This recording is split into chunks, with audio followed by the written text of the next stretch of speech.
me presento, mi nombre es Barbeito Vanina, yo soy tecnóloga en Laboratorio de Análisis Clínicos y Bioquímica y voy a ser su tutora de manera virtual, acompañándolos día a día en estos primeros 12 encuentros hasta tener la certificación de extraccionista. ¿Qué es un extraccionista? Uno se pone a pensar, ¿qué es ser extraccionista? Extraccionista es el primer eslabón de cualquier laboratorio, ya sea público o privado, ¿sí? El extraccionista no solo va a tomar las muestras, sino que las va a identificar, las va a rotular, las va a transportar para que sean estudiadas. Estas muestras pueden ser de cualquier tipo de secreción, pueden ser análisis de orina o de materia fecal que traiga al laboratorio el paciente, y obviamente tenemos las tomas de muestras por venopunción o de capilares, ¿sí? Que vamos a ir estudiando durante toda la cursada. ¿Por qué decimos que es el primer eslabón?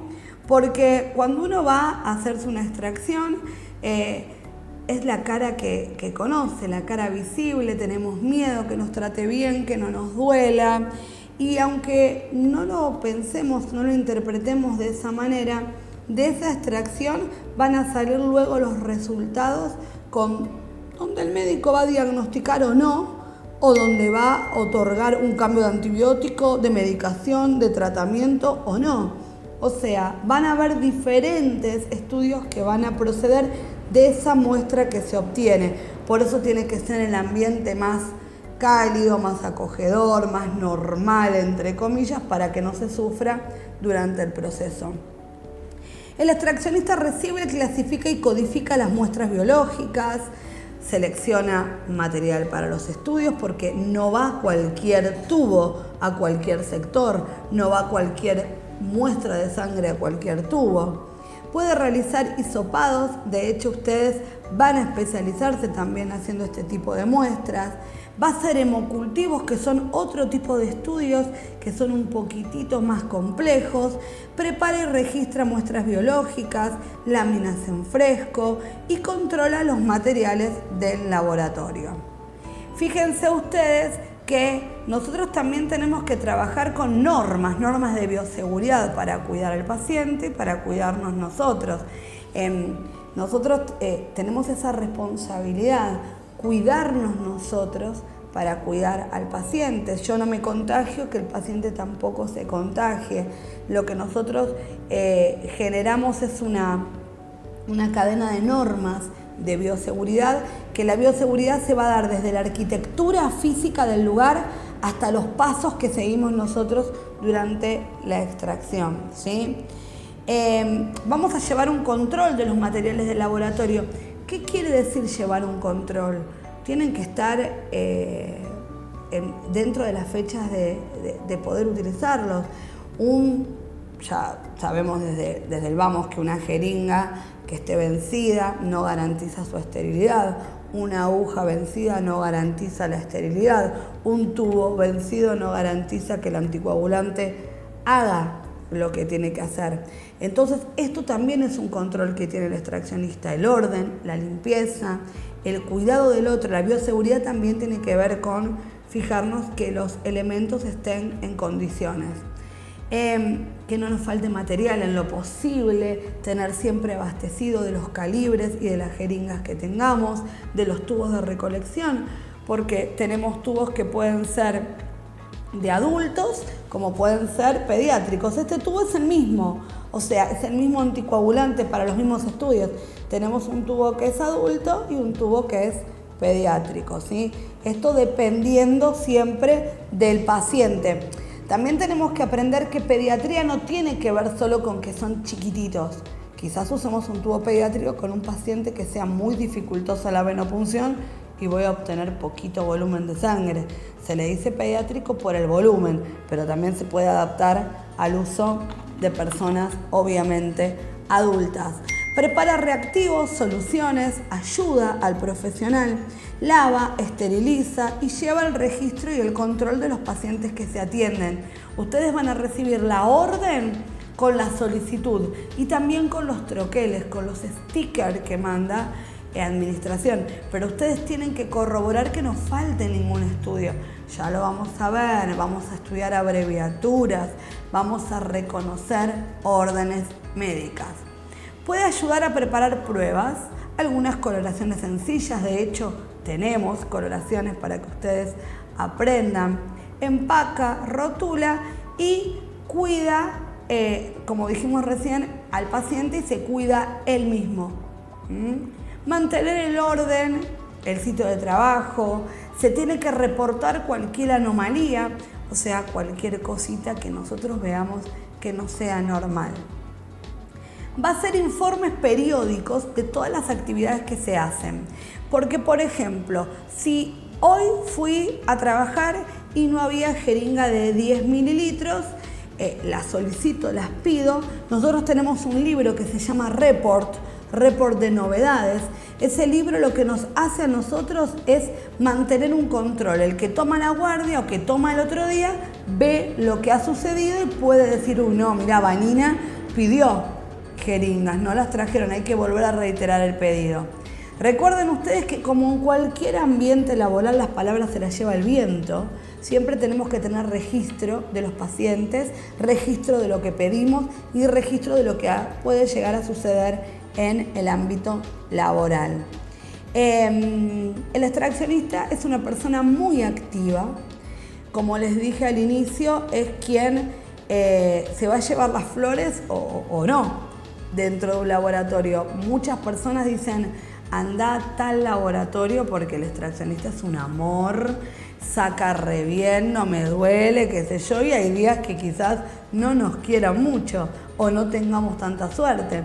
También depende mucho del paciente, su sistema venoso, patologías preexistentes, no siempre es culpa del extraccionista. Esto es práctica y es técnica lo que vamos a ir desarrollando con el correr de las cursadas. Nosotros tenemos que ser guiados, asesorados, siempre estar en continuo aprendizaje porque aparecen estudios nuevos, aparecen tubos nuevos y tenemos que saber que el laboratorio tiene tres etapas bien diferenciadas que ustedes a partir de hoy tienen que estudiar. Son la preanalítica, la analítica y la postanalítica. La etapa preanalítica es la previa, es el inicio, es cuando llega el paciente con un turno programado, hizo un ayuno, dejó de tomar la medicación, trae su primera orina de la mañana, se acerca, es recibido, se carga y se arma su historia clínica y aguarda a ser llamado. Bien, la preanalítica es cuando pasa el paciente, yo constato que sea él, constato la orden, que mis troqueles de rotular los tubos sean los que están pedidos, donde preparo los tubos, los identifico y donde tomo la muestra. Todo esto es la preanalítica. Después tenemos la analítica, que es cuando empezamos a estudiar el tubo. Hacemos el hemograma, hacemos un estudio de química, vemos HIV, toxo, BRL, se procesan las muestras. Esta es la parte analítica, la parte de analizar. La analítica nunca saldría si la preanalítica no se pudo llevar a cabo, o la analítica no va a salir bien si la preanalítica se lleva mal, no está hecha bien, no tenemos los volúmenes de sangre, están mal cargados los tubos, nunca llegaremos a la analítica. Y la postanalítica es la que tiene que ver con ese resultado, volcarlo a un sistema operativo, a un sistema informático, enviarlo por mail, guardarlo para que se imprima, ¿sí? Es la transcripción de los datos obtenidos en la etapa analítica. Es realizar un informe de todo el proceso expresado en un protocolo. Esta es la postanalítica y es la que nosotros rápidamente necesitamos que tenga el paciente, más o menos entre 7, como mucho a veces 15 días se les dan los resultados. Fíjense que nosotros vemos la toma primaria de muestra y habla de la ética. ¿Qué es ser ético? Ético en la vida lo podemos llegar a entender. Dentro de un laboratorio Ser ético, la ética profesional es respetar la confidencialidad. Por ejemplo, un paciente que tenga algún infecto contagioso, nosotros tenemos que guardar su resguardo. O sea, no provocar un aviso de fulano es o pasa algo. Nosotros tenemos una comunicación interna donde el paciente no se debe ver afectado, él es uno más. No hay diferencia, además él lo sabe, cuántos vinieron después o vinieron antes que ni siquiera lo saben. Por lo tanto, nosotros nos cuidamos de la misma manera y tenemos que resguardar, ¿sí? Lo que pueda llegar a sufrir el paciente. Por ejemplo, nos ha pasado limpiar una fosa cubital con un algodoncito previo a la venopunción y ese algodón salir negro de mugre, por ejemplo. Nadie se puede reír, nadie puede decir nada. Eso es ético. ¿Por qué? Porque hay que agradecer que el paciente vino, que quiere cambiar su vida, que quiere saber si está enfermo. Nosotros no sabemos el por qué, lo que sucedió para que ese paciente esté así. Por lo tanto, esto es ética, es ser ético, ser empático con el paciente. Y somos el primer eslabón, ¿sí? Somos el primer eslabón de ese cambio de vida para que él tenga un diagnóstico y para poder tratarlo indefectiblemente. A veces es muy difícil, ¿sí?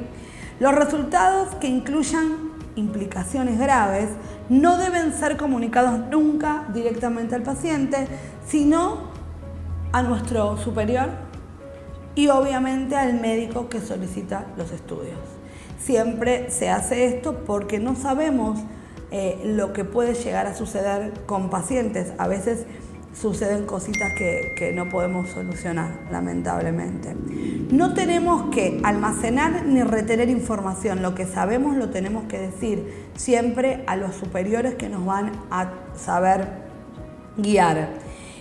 Nosotros tenemos un comité ético nacional e internacional que se rige. Por ejemplo, si sucediese algún accionar violento dentro del box o de una situación donde se descubre un abuso, una violación, abuso, llámese cualquier abuso, no vamos a generalizar ni del género masculino ni del femenino, cualquier abuso, nosotros tenemos siempre que regirnos a nuestro superior, que ellos nos van a guiar cómo seguir resolviendo el proceso. Pasa desde violencia doméstica hasta abusos, hasta pedidos de ayuda. Es ese minutito a veces donde estamos solo con el paciente que podemos llegar a ayudar a alguien. Pero como siempre les digo, tenemos superiores y también tenemos una regulación que nos va a guiar y nos va a decir los pasos que debemos seguir. Esto es importantísimo porque a veces a uno le parece como no podemos hacer nada, no podemos solucionar y a veces no se puede. Los tiempos de la ley a veces nos ponen un poco locos. Me han sucedido situaciones medias críticas e incómodas, pero ¿qué va a hacer? Hay que esperar y adecuarse. Nosotros sabemos que al tomar una muestra estamos haciendo estudios para prevenir muchas veces. Eso es lo que nosotros llamamos medicina preventiva, para diagnosticar cuando se supone que hay una patología y para tratar ya problemas diagnosticados. También para saber la evolución, si hizo efecto el tratamiento, se vuelven a realizar estudios.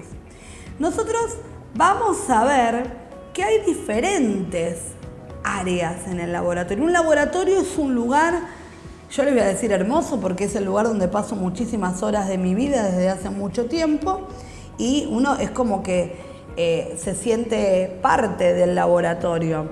El laboratorio tiene algo que enamora hasta en cierta medida y que proporciona tantas soluciones al entorno médico, al paciente, que quizás ustedes no tomen dimensión las soluciones que pueden estar dentro de un tubo, ¿sí?